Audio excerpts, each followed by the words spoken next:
প্রীতম, তোমার মতো ধুরিবাজ ছেলে একটা দেখিনি, একটা না।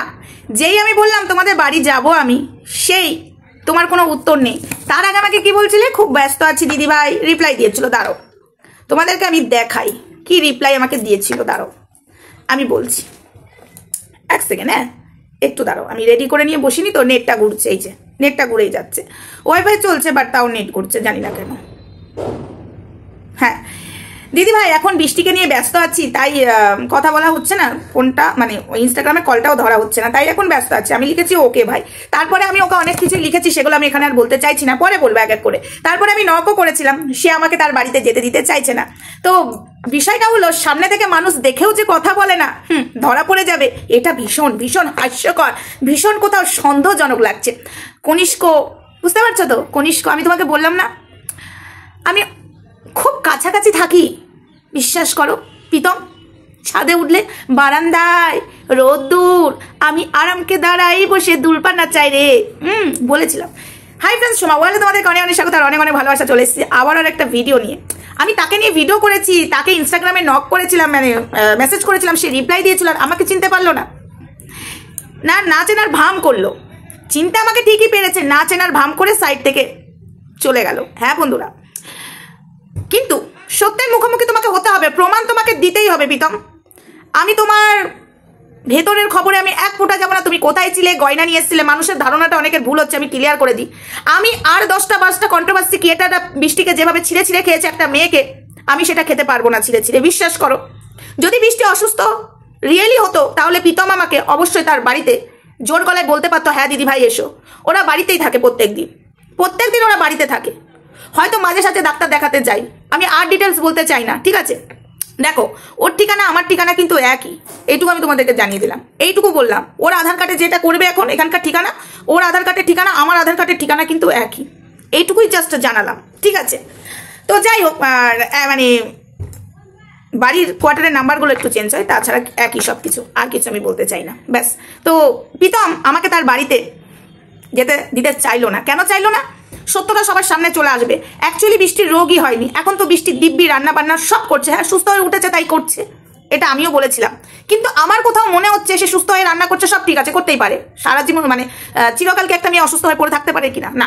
তো সেই জায়গায় যখন মেয়েটাকে কাটাছেড়া করছিল, মানে বৃষ্টিকে, তো সেই জায়গায় প্রীতমের কাছে সবকিছু ডকুমেন্টস থাকার সত্ত্বেও প্রীতম কেন হেল্প নিল না আইনের, যে একটা মেয়ে অসুস্থ তারপরে কাটাছেড়া করছে? এই জায়গায় আমার সন্দেহ হয়েছিল বন্ধুরা, তাই কিন্তু আমি প্রীতমের বাড়িতে যেতে চেয়েছি, আমি সত্যটা সবার সামনে আনতে চেয়েছি, যেহেতু একই জায়গায়, একই এরিয়া, একই গলি। এখন প্রীতম আমার এই ভিডিওটা দেখার পরে ও কিন্তু আমার সন্ধান করবে, কিন্তু আমার সামনাসামনি দেখা হলো, মুখটা ঘুরিয়ে চলে গেল। কেন জানো? সত্যটা সবার সামনে চলে আসবে আর মুখোমুখি হতে পারলো না, কিন্তু সত্যটা আমি উদ্ঘাটন করেই ছাড়বো, এটা কথা দিলাম।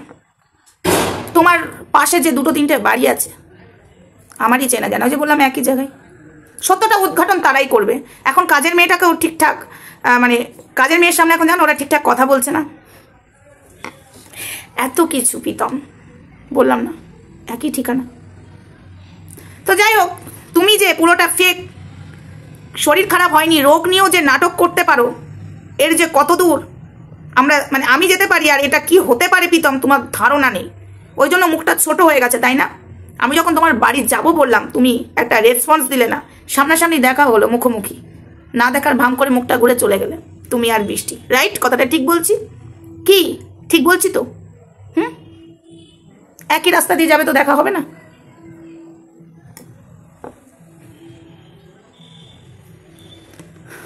তো যাই হোক, মানুষ কতটা নিচে নামতে পারে, রোগ নিয়ে মানুষ নাটক করতে পারে, সোশ্যাল মিডিয়াতে ভিউজ কামাতে পারে, এটা আমার ধারণার বাইরে ছিল বন্ধুরা, বিশ্বাস করো। ওই জন্য আমি যখন রোগটা হয়েছিল না, আমি ওর জন্য মানে এতটাই আমি গলে গেছিলাম মেয়েটার প্রতি, মানুষের কাটাছেড়া করছিল অসুস্থ মেয়েটাকে, আমি খুব খারাপ, মানে খুবই নিজেকে খারাপ লাগছিল। কিন্তু প্রীতম বৃষ্টি কতটা নাটকবাজ সেটা, তবে যাই হোক, এরকম করতে পারে সোশ্যাল মিডিয়াতে, আমাদের একটা উদ্যোগ নিতে হবে যে মানুষ রোগের নাম করে এখানে এসে নাটক করছে, আর রিয়েল যাদের রোগ হবে না তাদের পাশে হেল্প করার জন্য মানুষ সত্যি দাঁড়াবে না, এটা আমি বলে দিলাম, একদম অন গড বলে দিলাম, অসভ্য।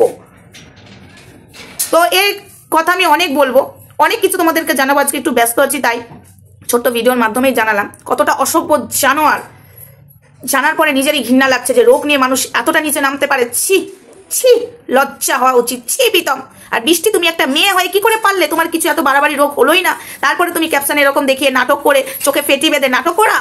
হ্যাঁ, অসভ্য জানোয়ার। তো যাই হোক, অসভ্য জানোয়ার বলতে আমি বাধ্য হলাম। জানোয়ারের থেকেও তোমরা নিচু কাজ করে ফেলেছো। জানোয়াররাও না নিজের বিবেক থাকে, তোমার সেটুকুও নেই। রোগ নিয়ে মানুষের ইমোশনাল নিয়ে তুমি খেললে, ইমোশনাল নিয়ে ছি ছি ছি। তুমি ওপরে গিয়ে এইটা যে নাটক করলে, এটা যদি রিয়েল হয়ে যায় কোনোদিন মানে ক্ষমা করতে পারবে নিজেদেরকে? অসভ্যগুলো কোথাকার। আমি এরকমই, অনেকে বলে না তুমি আস্তে কথা বলবে, রুডলি কেন কথা বলো? আমি রুডলি কথা বলতে ভালোবাসি। আমার এদের দ্বারাই আস্তে, মানে এসব মানুষদের জন্য আমার আস্তে কথা আসেই না। এরা ভালো মানুষ নয়, এদের সাথে ভালো মানুষই করে কথা বলে কি লাভ? এরা জঘন্য রোগের নাম করে ভিউজ কামাচ্ছে ভাই, কুচবি। এই রোগ যদি তোমার বাড়িতে ঢুকে যায় প্রীতম, বৃষ্টি ভিখারি দশা হয়ে যাবে। বাটি নিয়ে বসবে রাস্তায়, তখন ভিক্ষা দেবে না কেউ। কেন বলো তো? এই যে নাটকটা করলে তাই। তো যাই হোক বন্ধুরা, ভিডিওটা বলতে এইটুকুই। নেক্সট ভিডিওতে দেখা হচ্ছে, তখন সঙ্গে থেকো, ভালো থেকো, সুস্থ থেকো। Love you all.